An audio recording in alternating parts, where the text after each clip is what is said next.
My name is Trustee Brian Hurt, and on behalf of Mayor Jada Curry, the Village Board, and the Village of Lynwood, we are pleased to welcome you to our inaugural Martin Luther King Day of Action and Day of Service.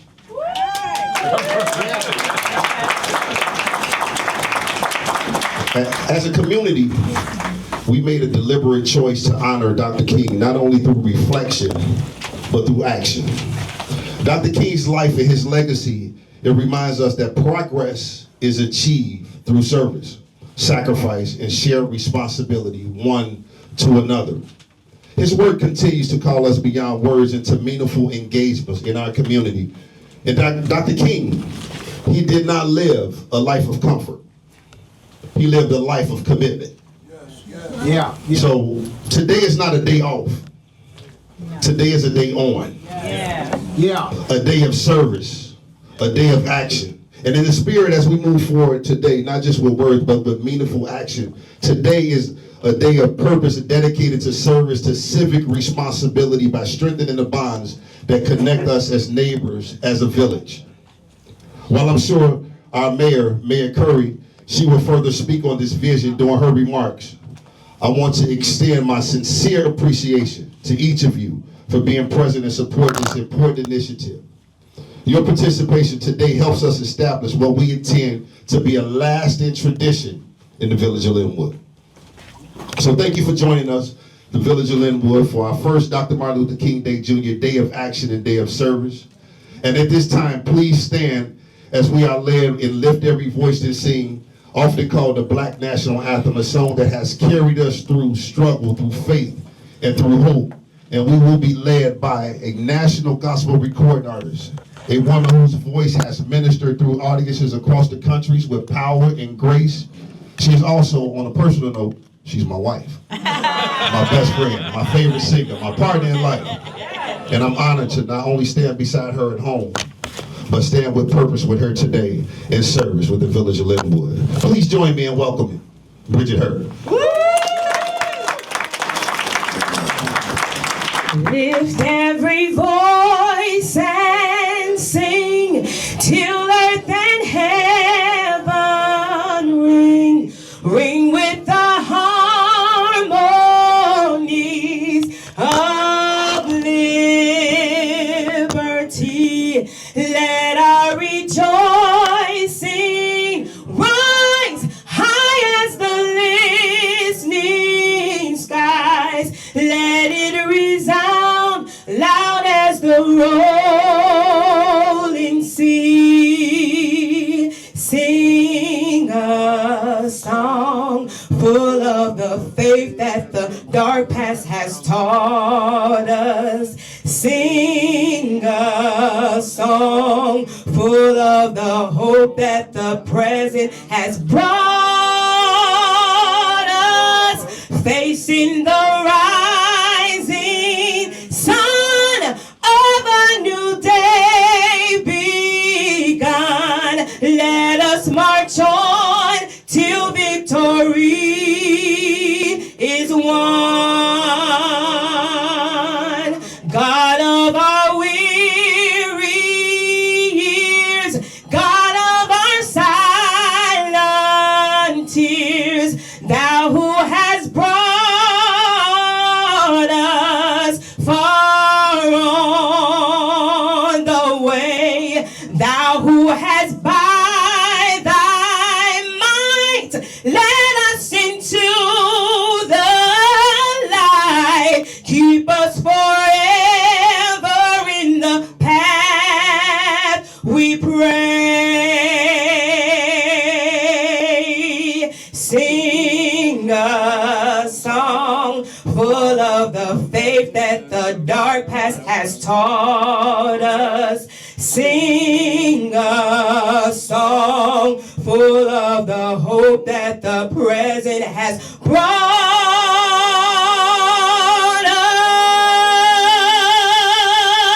us. Facing the rising sun of a new day begun. Let us march on till victory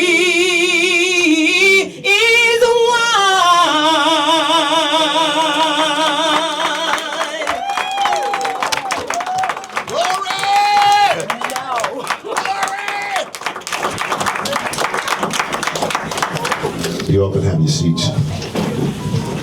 Wow, babe. Thank you so much for that powerful rendition of Lift Every Voice and Sing. On a personal note. All right. Now, it is my distinct honor to introduce to some and present to others the mayor of the village of Lynwood. She is a leader whose service is rooted in vision, integrity, and deep commitment to our community. Under her leadership, the village of Lynwood continues to move forward with purpose, strengthening neighborhoods, expanding opportunities, and ensuring that every resident feels seen, heard, and valued.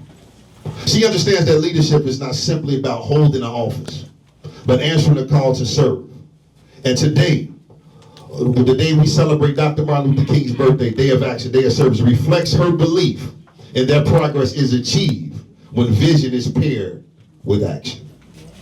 The village of Lynwood, surrounding suburbs, everybody here, please join me in welcoming our mayor, Mayor J. to D. Curry, everybody.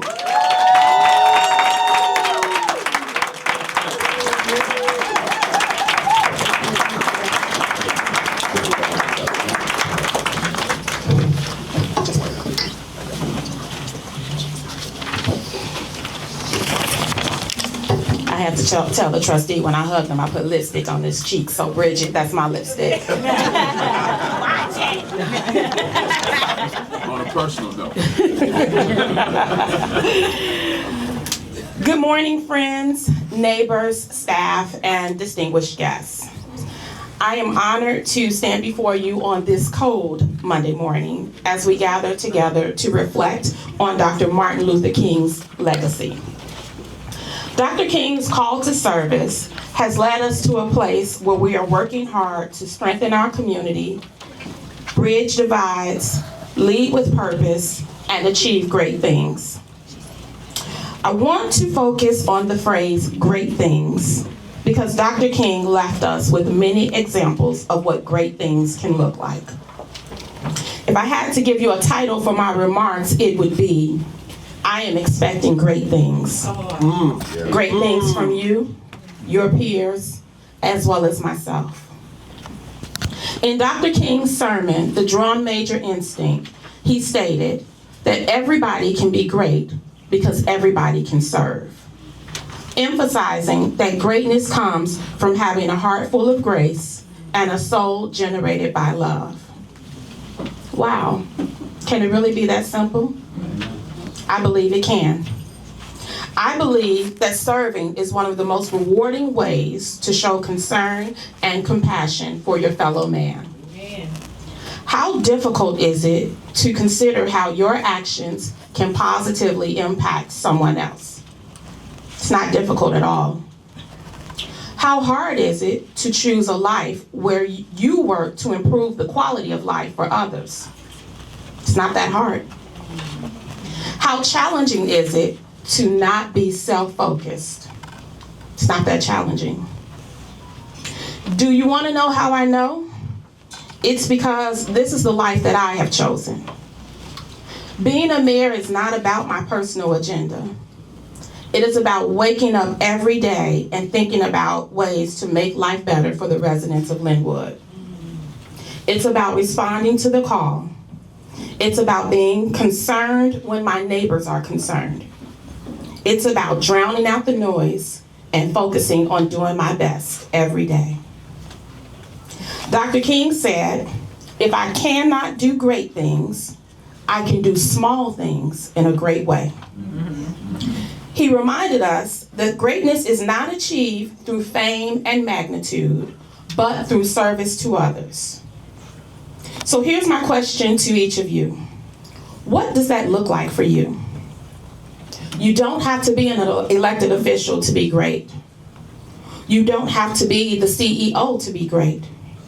You don't have to be the most popular kid in school to be great. You can make a choice to be great starting today. You can choose to volunteer for community service.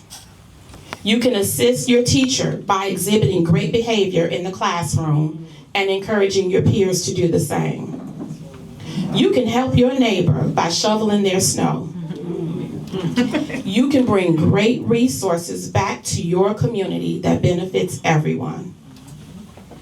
It's really as simple as finding that small thing that you can do in a great way. Through serving others, we unlock our capacity to truly do great things, building a world where everyone rises together through selfless acts, from small kindnesses to monumental efforts, proving that greatness isn't about titles, but about lifting up each other. By choosing service, we emulate the greatest examples. We build unity, and we become instruments of positive change, proving that every single one of us has the power to do something great, simply by choosing to serve. Let us commit today to finding opportunities, big or small, to serve, for in that commitment, we don't just make our communities better, we become our best selves, achieving things that we never thought possible. History teaches us that no act of service is ever wasted. So I close by asking you to commit yourself to the well-being of others. In doing so, you will find that you are capable of achieving great things. I personally look forward to a world where this is normalized, because Dr. King expected great things. I'm expecting great things. Great things. Great things. Thank you. Yes.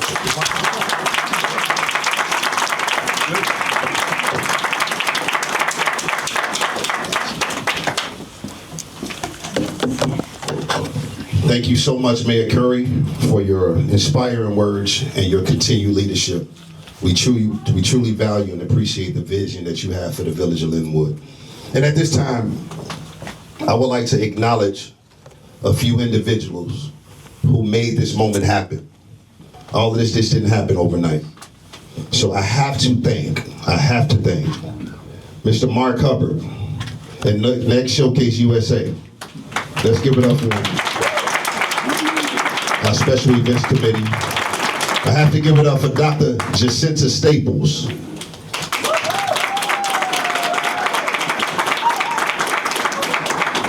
Latanya Macklin. All of the Special Events Committee, the Youth and Senior Services Committee. I want to thank all of the sponsors and the community partners. You're going to be hearing from them shortly. From the University of Chicago, from all the barbers that came out. All the barbers, raise your hand. They volunteered their service on their day off. Monday's barbers, that's their day off. And I have to give it up for all the elected officials that are in the building, all the elected officials that are here. We want to first give it up for our commissioner, who's a Lynwood resident, a Cook County Commissioner, Donna Miller. The mayor of the village of Burnham, Mayor Polk. Millie Myers, School Board District 215. And we have a candidate for the 2nd Congressional District, Mr. Eric France.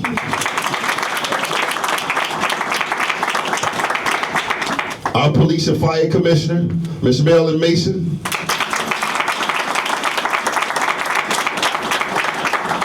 Our village staff, Ms. Crystal Johnson. Now I have to give it up for my people, the village of Lynwood elected officials. Trustee David Lilly in the house, everybody.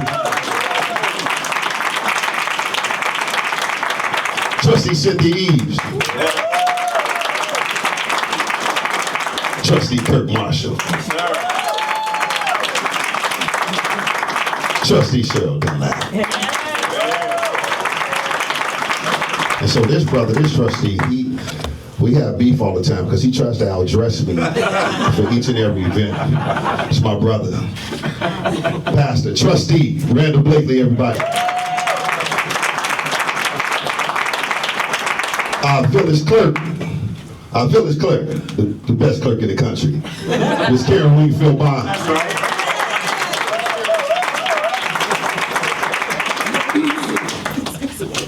Last but certainly not least, Mayor Jada D. Curry, everybody. Let's give it up.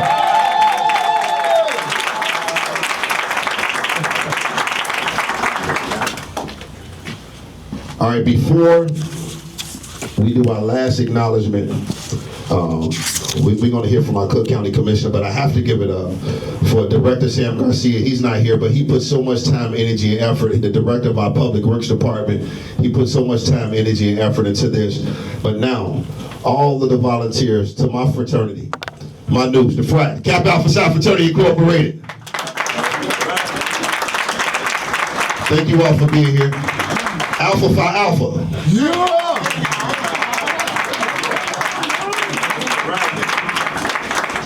Omega Psi Phi. Yeah. Iota Phi Theta. And Phi Beta Sigma, everybody.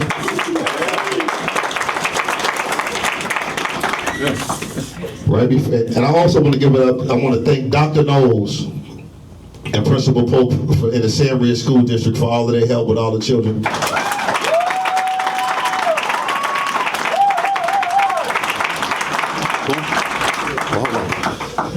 Dr. Erica Milhouse Pettis. I have to give it up for the principal of TF South High School, Miss Lisa Bowler.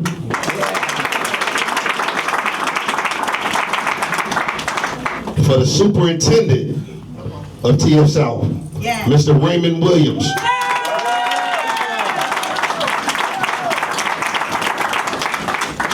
I just acknowledged her, but we want to hear from our Cook County Commissioner. So everybody, let's give it up for Miss Donna Miller, Commissioner Donna Miller, everybody.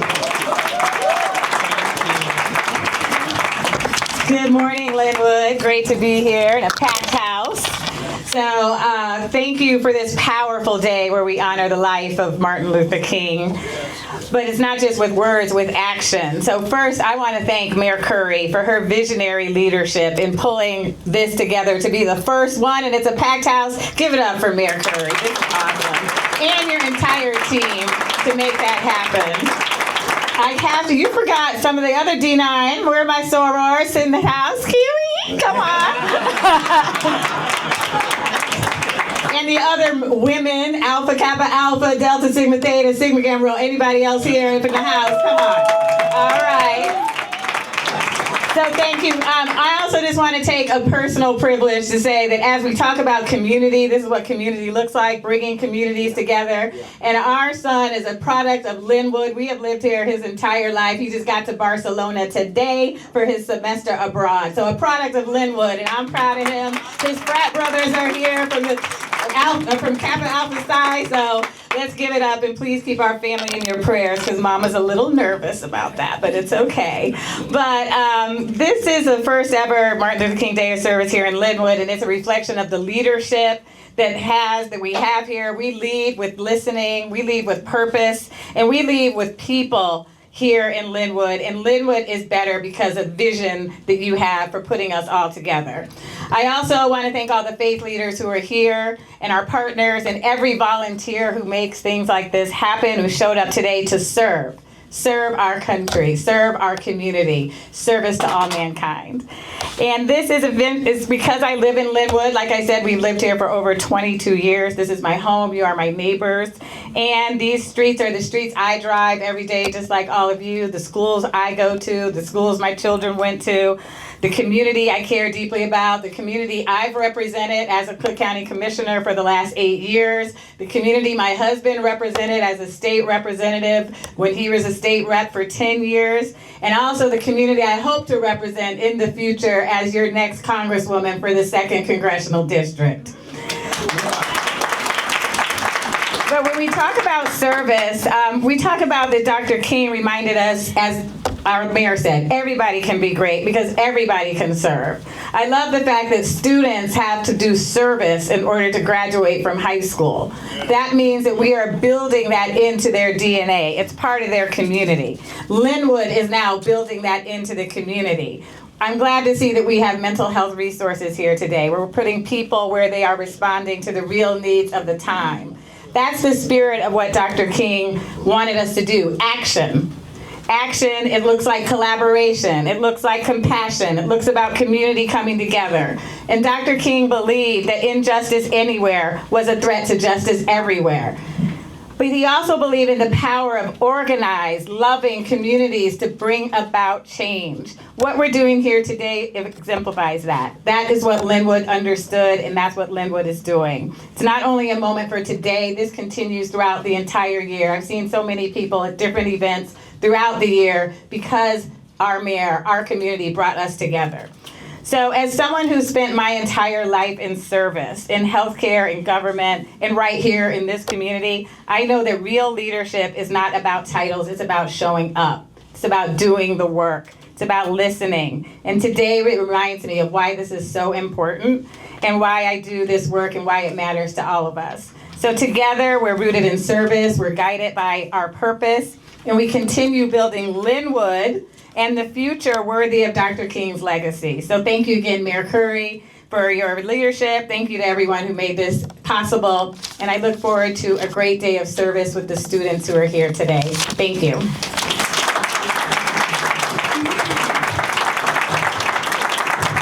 Thank you so much, Commissioner Miller. Brother Timothy Williams, can you make your way to the front, please, Mr. Timothy Williams?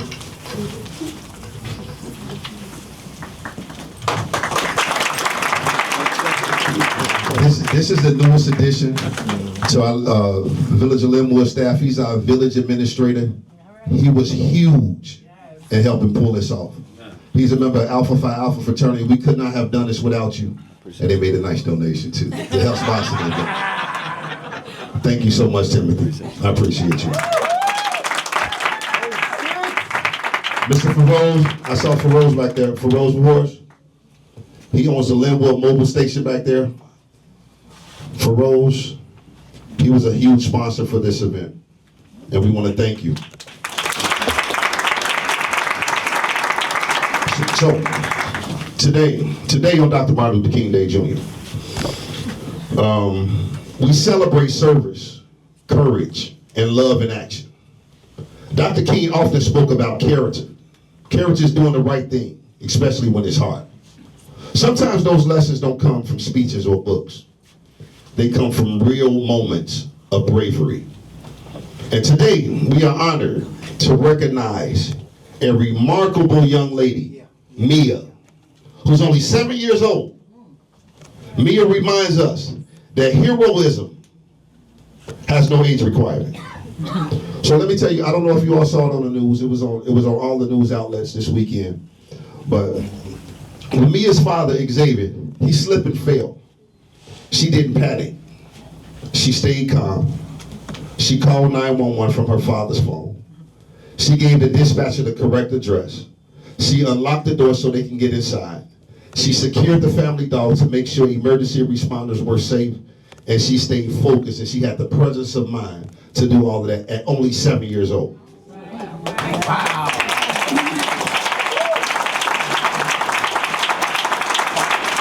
Mia literally saved her father's life.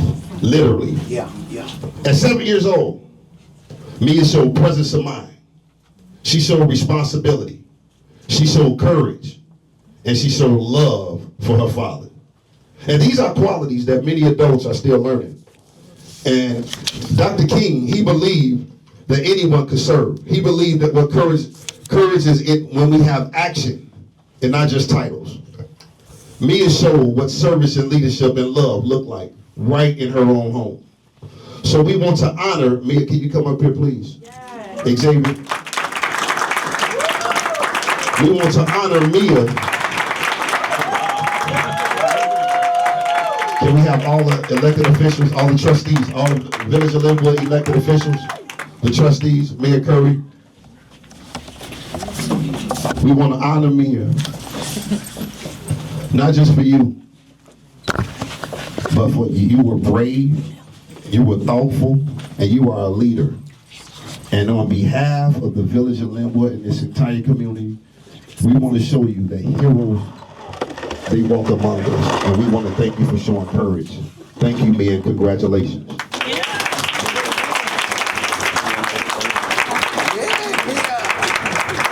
Great job, Mia.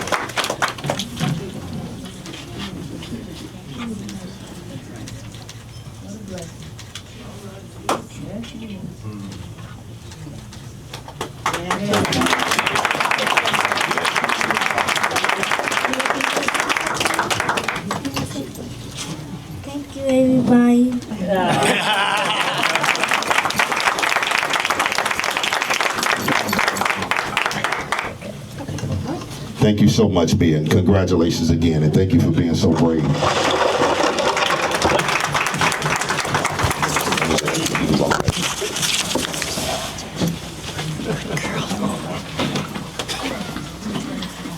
I'm trying to hold it in.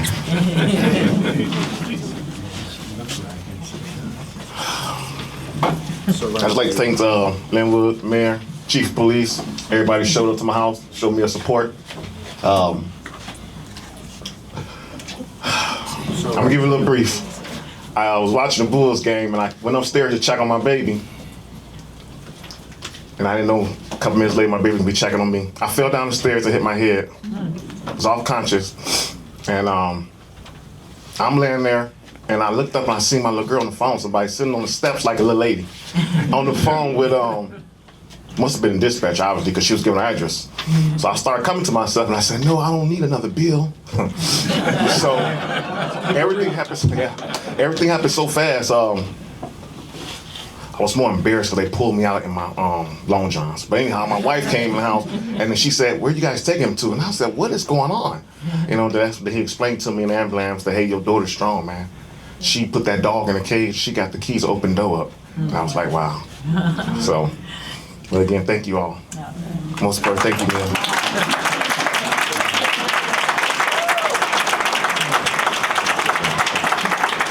Thank you so much, Xavier Dates and Mia. You all can give him another hand.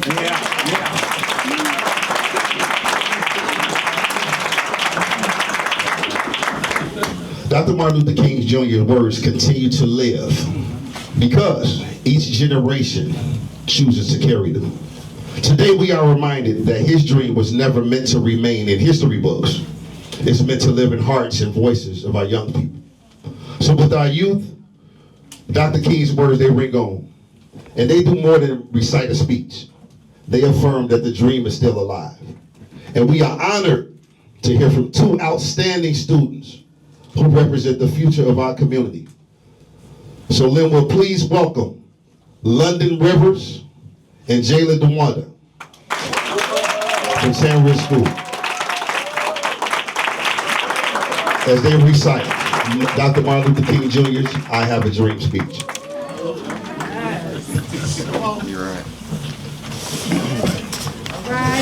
I am happy to join with you today and will go down in history as the greatest demonstration for freedom in the history of our nation.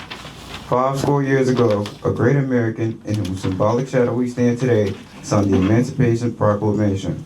This momentous decree came as a great beacon light of hope to millions of Negro slaves who have been seared in the flames of withering injustice. It came as a joyous daybreak in the long night of their captivity. But 100 years later, the Negro still is not free. 100 years later, the life of the Negro is still sadly crippled by the manacles of segregation and the change of discrimination. And 100 years later, the Negro lives on a lonely island of poverty in the midst of a vast ocean of material prosperity. 100 years later, the Negro is still languished in the corners of American society and finds himself in exile in his own land. And so, we come here today to dramatize a shameful condition. In a sense, we come to our nation's capital to cash a check. When the architects of our republic wrote the magnificent words of the Constitution and the Declaration of Independence, they were signing a promissory note to which every American was to fall heir. This note was a promise that all men, yes, black men as well as white men, would be guaranteed the unalienable rights of life, liberty, and the pursuit of happiness. It is obvious today that America has defaulted on this promissory note, insofar as her citizens of color are concerned.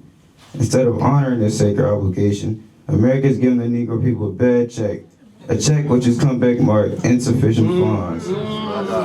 But we refuse to believe that the Bank of Justice is bankrupt. We refuse to believe that there are insufficient funds in the great loss of opportunity of this nation. And so, we come to cash this check, a check that will give us upon demand the riches of freedom and the security of justice. We have also come to this hollow spot to remind America of the fierce urgency of now. This is no time to engage in the luxury of cooling off or to take the tranquilizing drug of gradualism. Now is the time to make real the promises of democracy. Now is the time to rise from the dark and desolate valley of segregation to the sunlit path of racial justice. Now is the time to lift our nation from the quicksands of racial injustice to the solid rock of brotherhood. Now is the time to make justice a reality for all of God's children. It would be fatal for the nation to overlook the urgency of this moment. This sweltering summer of the Negro's legitimate discontent will not pass until there is an invigorating autumn of freedom and equality. 1963 is not an end, but a beginning. And those who hope that the Negro needs to blow off steam and will now be content will have a rude awakening if the nation returns to business as usual. And there will be neither rest nor tranquility in America until the Negro is granted his citizenship rights. The whirlwinds of revolt will continue to shake the foundations of our nation until the bright day of justice emerges. But there is something that I must say to my people who stand on the warm threshold which leads into the palace of justice. In the process of gaining our rightful place, we must not be guilty of wrongful deeds. Let us not seek to satisfy our thirst for freedom by drinking from the cup of bitterness and hatred. We must forever conduct our struggle on the high plane of dignity and discipline. We must not allow our creative protests to degenerate into physical violence. Again and again, we must rise to the majestic heights of meeting physical force with soul force. The marvelous new militancy which has engulfed the Negro community must not lead us to the distress of all white people. For many of our white brothers, as evidenced by their presence here today, have come to realize that their destiny is tied up with our destiny. And they have come to realize that their freedom is inextricably bound to our freedom. We cannot walk alone. And as we walk, we must make the pledge that we shall always march ahead. We cannot turn back.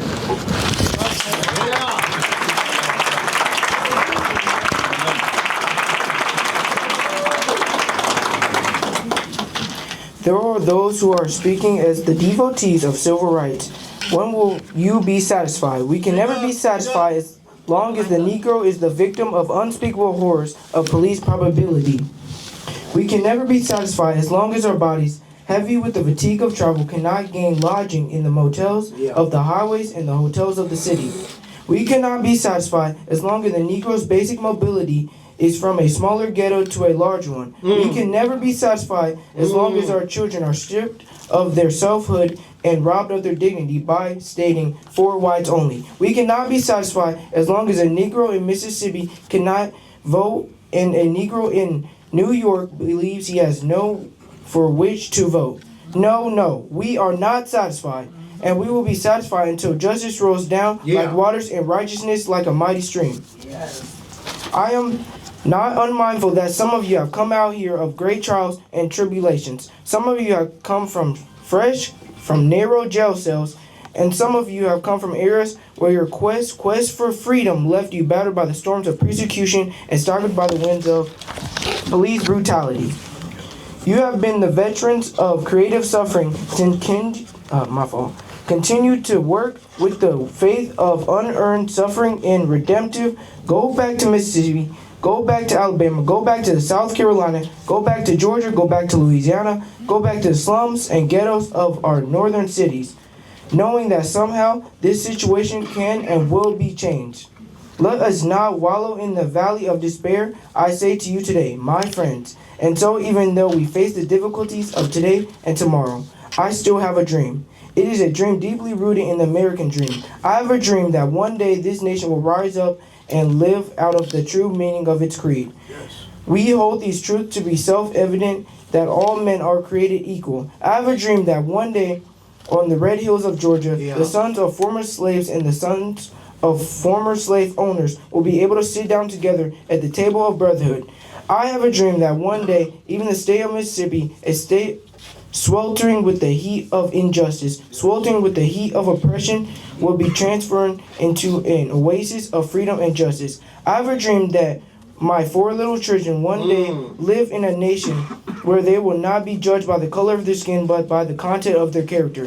I have a dream today. I have a dream that one day down in Alabama with its vicious racists, will its governor having his lip dripping down with the worth of interposition and nullification.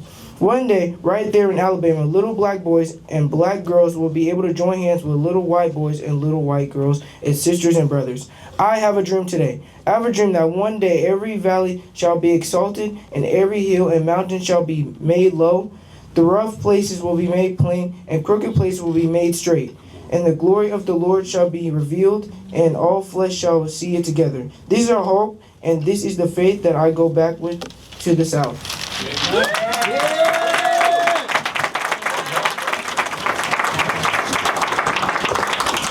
With this faith, we will be able to hew out of the mountain of despair a stone of hope. With this faith, we will be able to transform the jangling discords of our nation into a beautiful symphony of brotherhood. With this faith, we will be able to work together, to pray together, to struggle together, to go to jail together, to stand up for freedom together, knowing that we will be free one day. And this will be the day. This will be the day when all of God's children will be able to sing with new meaning. My country, 'tis of thee, sweet land of liberty, of thee I sing. Land where my fathers died, land of the pilgrim's pride, from every mountainside let freedom ring. And if America's to be a great nation, this must have come true. And so, let freedom ring from the prodigious hilltops of New Hampshire. Let freedom ring from the mighty mountains of New York. Let freedom ring from the hiding Alleghenies of Pennsylvania. Let freedom ring from the snow-capped Rockies of Colorado. Let freedom ring from the curvaceous slopes of California. But not only that, let freedom ring from Stone Mountain of Georgia. Let freedom ring from Lookout Mountain of Tennessee. Let freedom ring from every hill and molehill of Mississippi. From every mountainside, let freedom ring.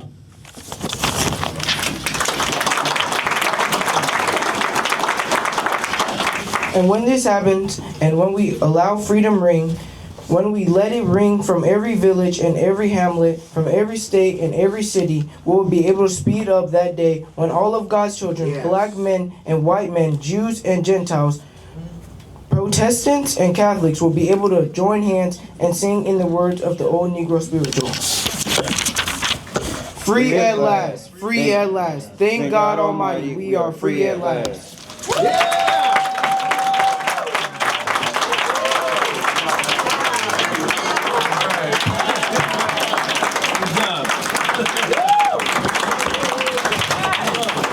That was absolutely outstanding. Yes. Thank you. Dr. King gave us the dream, but he also called us to action. And what we just heard, it was not just a speech from history. What we just heard, it was a challenge today, a call to action, a call to service. And now through song, we will be reminded of our responsibility to rise, to lead, and to stand. Today we are proud to hear from two more students whose voices represent strength, purpose, and promise for the next generation. Please welcome Jalea Kelly and Kaylee Taylor. Sing and stand up.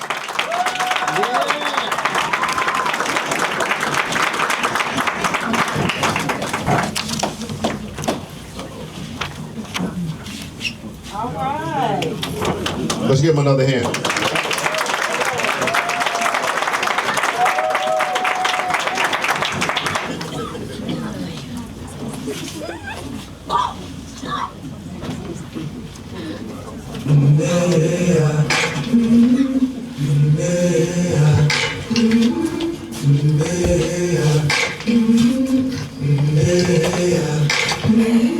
I've been walking, my face into the sun.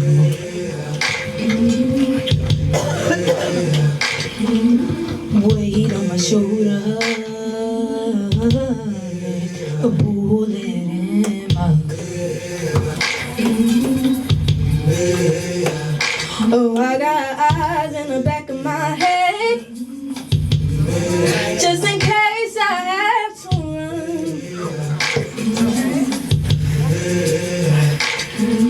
I do what I can when I can, while I can for my people. As the clouds roll back and the stars fill the night, that's when I'm gonna stand up, take my people with me. Together we are going to a brand new home, far across the river. Can you hear freedom calling, calling me to answer? Gonna keep on keeping on. I can feel it in my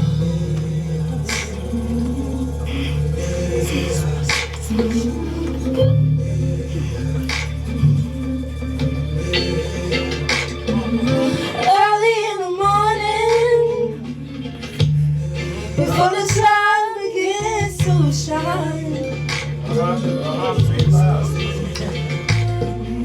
We're gonna start moving towards that separating line. I'm running through muddy waters. No, I gotta make up mind. And I don't mind if I lose any blood on the way to salvation. And I'll fight with the strength that I got until I die. So I'm gonna stand up, take my people with me. Together we are going to a brand new home. Far across the river, can you ever read them calling me to answer? Gonna keep on keeping on.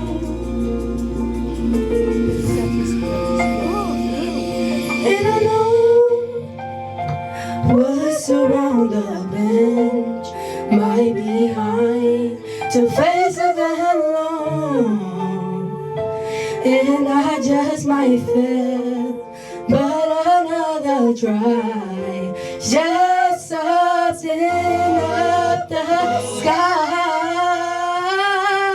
Stand up, take my people with me. Together we are going to a brand new home.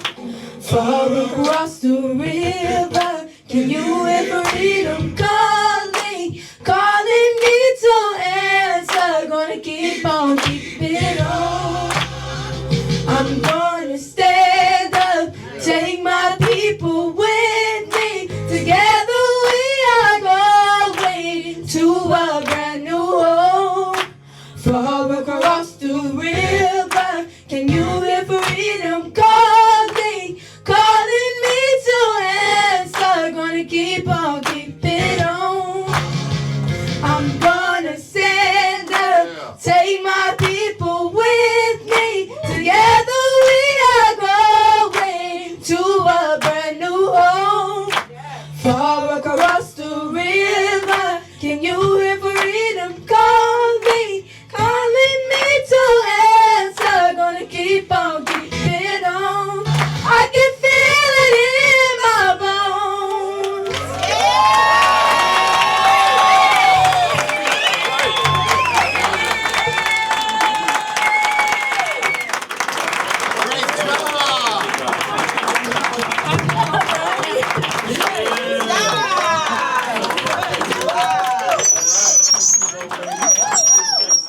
Outstanding. I don't know if you all know, when you're having technical difficulties, how hard it is to keep pressing through and persevering through that. And these young ladies, they have good timing too, because they didn't miss the track either. They didn't lose it. That was good. So we were reminded to stand and speak to lead. Now, it is my great honor and privilege to introduce our keynote speaker for our Dr. Martin Luther King Day Jr. Day of Action and Day of Service. Our keynote speaker, he's a husband, he's a father, he's a grandfather. He faithfully served as the senior pastor at New Jerusalem Church for 16 years. He's an accomplished businessman, a former village trustee for the village of South Holland. He's a dynamic, engaging speaker whose voice carries wisdom, experience, and conviction. He's also a proud member of the same fraternity as Dr. Martin Luther King Jr. Oh, 6? Alpha Phi Alpha Fraternity Incorporated. One of our sponsors for today's event. And his roots, they're deeply rooted in service. Deeply rooted in service. And on a personal note, I've known him for over 30 years. And during that time, he's been a big brother, he's been a mentor, he's been a friend, he's been a confidant. And I often joke with him. Every time I'm around him, I tell him my neck starts to hurt. And my neck begins to hurt because for so many years, I looked up to him. And he's truly been a blessing in my life. And I know after hearing him today, he will be blessing in yours as well. Amen. So Village of Lynwood, please prepare yourselves. You're in for a treat.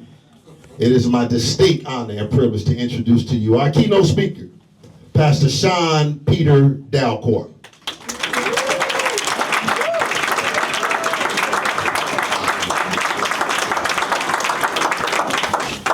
Thank you all so much. I really appreciate that. Appreciate Trustee Hurt, your kind words. Remind me to pay you later for that. It's an honor and a pleasure to be here. We don't take this assignment lightly. Ever since Dr. Hurt, I call him, asked me to come, I've been doing research, and I'm just immensely excited that Lynwood has, I call her Mayor JC after Jesus Christ. Mayor Curry, you all, thank God for her for 5 years or so you've been here. We just thank God for you and what God is going to do through you. Excited about all of the officials this year. So glad to see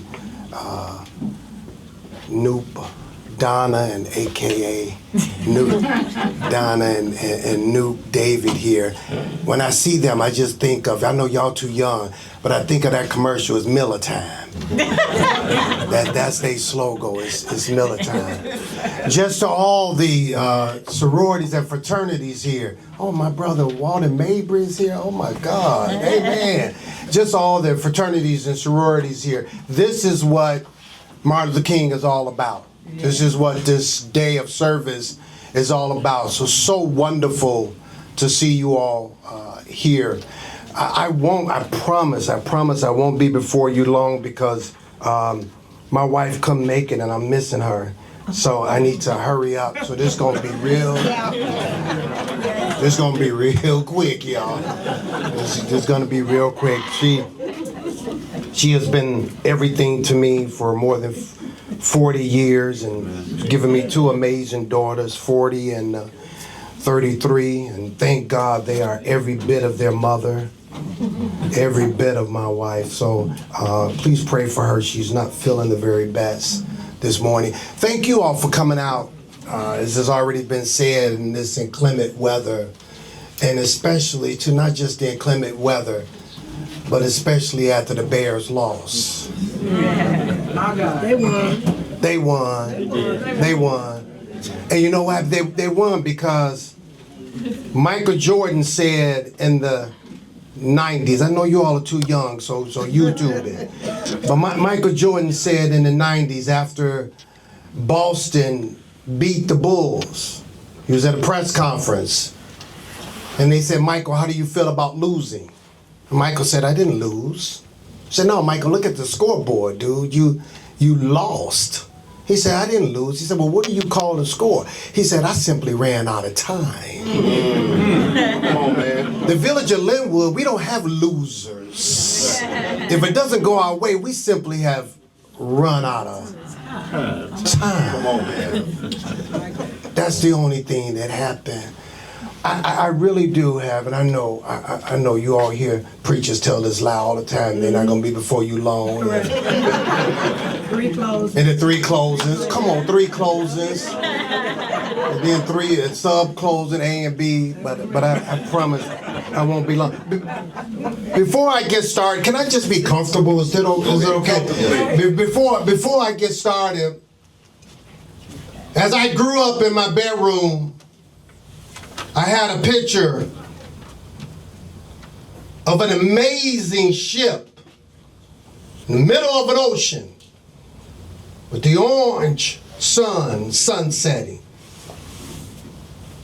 And the caption on the photo, watch this, Curry, it says, a ship in a harbor is safe, but that's not what a ship was built for.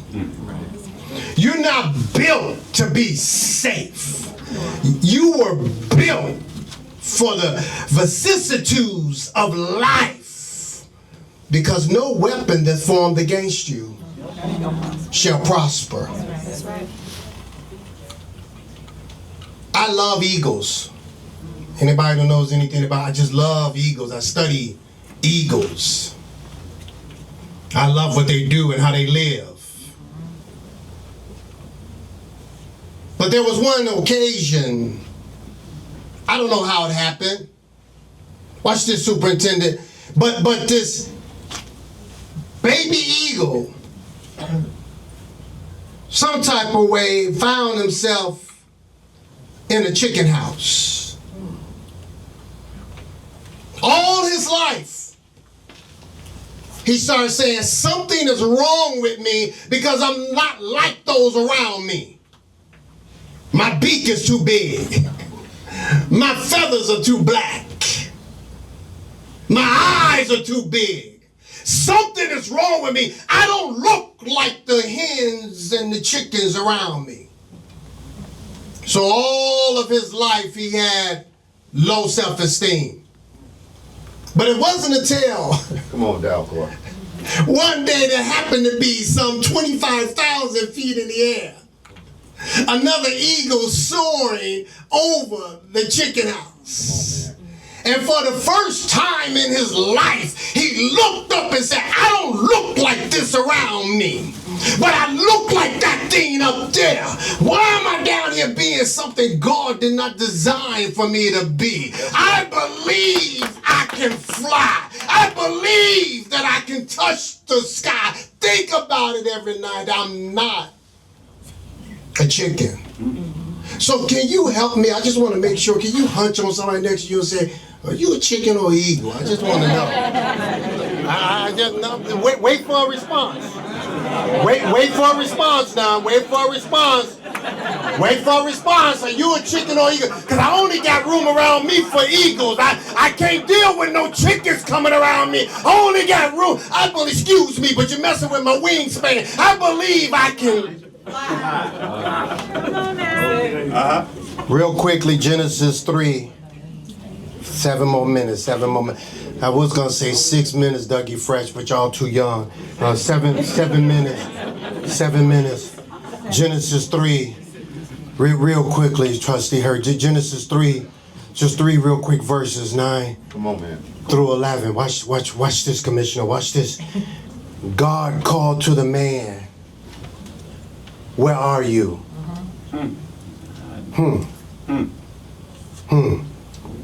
The man, Adam, said, I heard you in the garden and I was afraid because I was naked. Then I hid. But then this is the part that got me. God said, who told you that you were naked? I want to know, who told you that you're not enough? Who told you that you can't make it?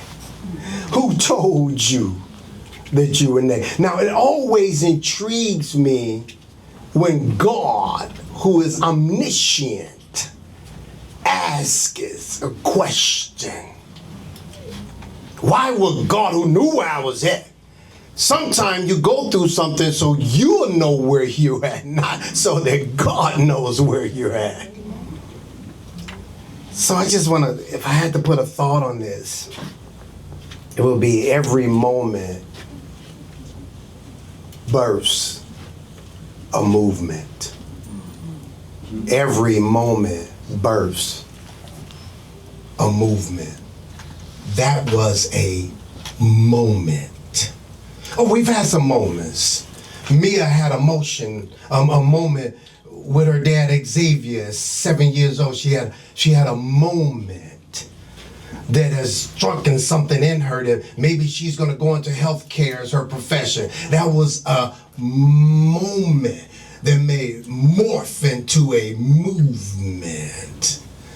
And when Dr. King was Mia's age, at the age of 7 years old, he played with his best friend, this little white boy across the street, and they played every day. And my fraternity brother loved to play baseball and basketball. He loved to go out in the park and play. But one day, the little white boy's father told the white boy, "You cannot play play with Martin anymore. Martin didn't understand. He went back to his parents, Pastor and First Lady King, and he said, I don't understand. Why can I not play with my good buddy across the street? And they said, his dad said, because you're black. Who told you you were naked? That moment morphed and birthed a movement. Oh, I have my own testimony. I've had some moments. I'm not like y'all. Y'all bougie and y'all got it together. Y'all live in Lynwood and all out here. Brother like me grew up in Stateway Garden housing projects. Y'all don't know nothing about the lower end. Y'all don't know nothing about that. Number 7 out of 9 children, 6 girls and 3 boys. Mom and Daddy morphed here from during that great Southern migration. Watch this, watch this, watch this. When I was 15 years of age, my oldest brother, my father's namesake, right in Stateway Garden, somebody stuck a knife about 3 inches or 4 inches into his heart. Killed him, and I got downstairs to see him because it was in the housing projects, and I saw him, and I saw a white policeman come in. One picked up his legs and one picked up his arms and threw him in the back of the paddy wagon because they knew he was dead. And if you made it to 30 years old in the housing projects, you were an anomaly. My brother was killed 4 days before he was 30. But that moment started a movement in me. Come on. I said, I cannot go out like this. I can't do my parents like this. And that's when I finished strong at De La Salle and went to IIT and have not 1, not 2, not 3, but 4 engineering degrees, and worked for IBM for 30 years, and then worked for Oracle for 5 years, and then worked for Adobe for a year, and then worked for Verizon for 3 years, responsible for $1 billion a year coming into IBM globally. But they told me I was naked because I'm from the housing projects. Does anything good come out the housing projects? Who told you you were naked? I got 4 minutes. Who told you were naked? Who told you that? Well, can I please, y'all, if y'all will bear with me, can I please call the roll? Because somebody don't think we've done anything. Somebody don't know our history. Can I tell you something? Every time, including this morning, for sure this morning, when I got up in my house, and then when I left my house, and it took me a while to get my hair right, but when I left my house, and then I got in my car and I turned the heat on, I said, thank you, God, for Black America, because it was a black man who developed and designed air conditioning and heating. When I stopped at the red light and didn't have an accident, I said, thank you for Black America, because it was a black man who created it. When I got on my cell phone, I said, thank you for Black America, because it was a black inventor. When my wife had to have open heart surgery 2.5 years ago, I said, Father, thank you for Black America. When I eat my ice cream, thank you for Black America. When I eat my peanut butter and jelly, thank you.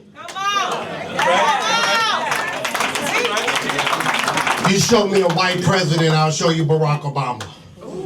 You show me a white vice president, I'll show you my AKA Sister Kamala Harris. You show me white billionaires, I'll show you Oprah, Tyler, King James. You show me millionaires and owners, I'll show you black people. Who told you that you were naked? Who told you you didn't have what it takes? I looked up, we have almost 300 inventions. Us, laser surgery, x-ray machines, dental work. Who told you? So as I close my first closing Friday, JC,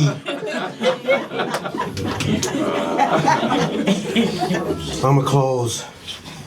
I love that I Have a Dream. And these young people did an amazing job. I love that song, Stand Up. But one of my most favorite speeches by my dear fraternity brother is the speech before he got assassinated.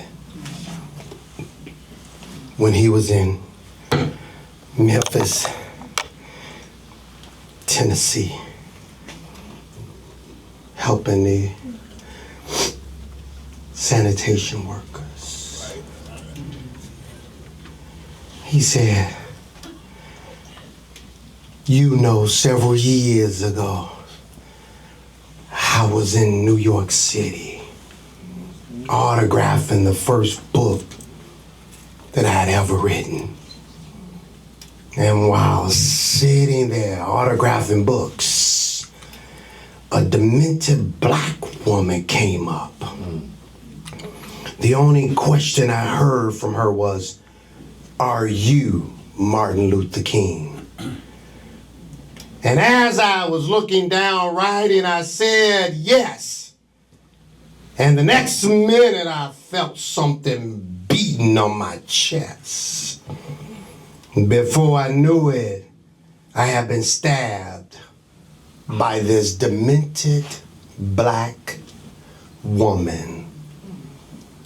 I was rushed to Harlem Hospital, and it was a dark Saturday afternoon, and that blade had gone through, and the x-rays revealed, watch this, that the tip of the blade was on the edge of my aorta, the main artery. And once that punctured, you drown in your own blood. That's the end of you. It came out in New York Times the next morning that if I had merely sneezed, I would have died. Well, about 4 days later, they allowed me after the operation, after my chest had been open and the blade had been taken out, to move around in a wheelchair in the hospital. They allowed me to read some of the mail that came in, and from all over the states and all over the world, kind letters came in. I read a few, but it was one in particular that caught my attention. I got letters from presidents and vice presidents, and I don't remember what they said, but this one letter I've not forgotten about. But there was one letter that came from a little girl, a young lady who was a student at White Plains High School. And I looked at the letter, and I'll never forget it. It simply said, "Dear Dr. King, I am a 9th grade student at the White Plains High School." And she said, "While it should not matter, I would like to mention that I'm a white girl. I read in the paper of your misfortune and your suffering, and I read that if you had sneezed, you would have died. And I'm simply writing you to say that I'm happy you didn't sneeze. Because if I had sneezed," he said, I would not have been around in 1960 when students all over the South started sitting in at lunch counters. And I knew that as they were sitting in, they were really standing up for the best of America and taking the whole nation back to those great walls of democracy, which were dug deep by the founding fathers in the Declaration of Independence and the Constitution. If I had sneezed, I wouldn't have been around here in 1961 when we decided to take a ride for freedom and ended segregation in the interstate travel. If I had sneezed, I wouldn't have been around here in 1962 when Negroes in Albany, Georgia decided to straighten their backs. And whenever men and women straighten their backs, they are going somewhere, because a man can't ride your back unless it's bent. Come on. If I had sneezed,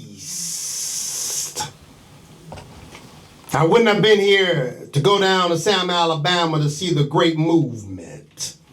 If I had sneezed, I wouldn't have had a chance later that year in August to try to tell America about a dream I had. If I had sneezed, I wouldn't have been in Memphis to see a community rally against those brothers and sisters who were suffering. I'm so happy that I didn't sneeze. And then I got to Memphis, I'm finished, and some began to say the threats and talk about what some of our white brethren may want to do to me. But it doesn't matter to me now. Well, he said, I don't know what's going to happen. We've got some difficult Trump days. He didn't say Trump, but we got some difficult days ahead. But it really doesn't matter with me now because I've been to the mountaintop and I've seen the promised land. Like anybody, I would like to live a long life. Longevity has its place. But I'm not concerned about that now. I just want to do God's will. And he's allowed me to go up to the mountain. And I looked over and I've seen the promised land. I may not get there with you. Yes, sir. But I do want you to know tonight that we as a people will get to the promised land. So I'm happy tonight. I'm not worried about anything. I'm not fearing any man. Mine eyes have seen the glory of the coming of the Lord. Can somebody give God a crazy, ridiculous hand? No, that's not. Can somebody? Oh, okay, just the Eagles praise God right there. Let the chickens sit there, but just the Eagles give God praise then. That every moment of my life is turning into a movement. That God is not wasting any moment of my life. Eyes have not seen it, ears have not heard, neither has it entered into your heart. I am the head, and I'm not the tail. Excuse me, James Brown, I say it loud. I'm black, I'm proud. My God, I'm in the right church. God bless you.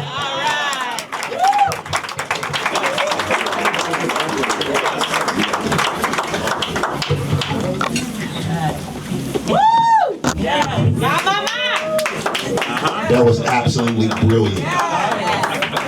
That was absolutely brilliant. Wow. He said, Dr. King said, if he had sneezed. He said, if he had sneezed. And we're not sneezing today. We're standing up. Yes. We're serving. Yes. And we're walking out his dream. We're walking out his vision. And we're going to fulfill the legacy of Dr. Martin Luther King Jr. Let's give it up one more time for Pastor Sean Peter Dalcourt.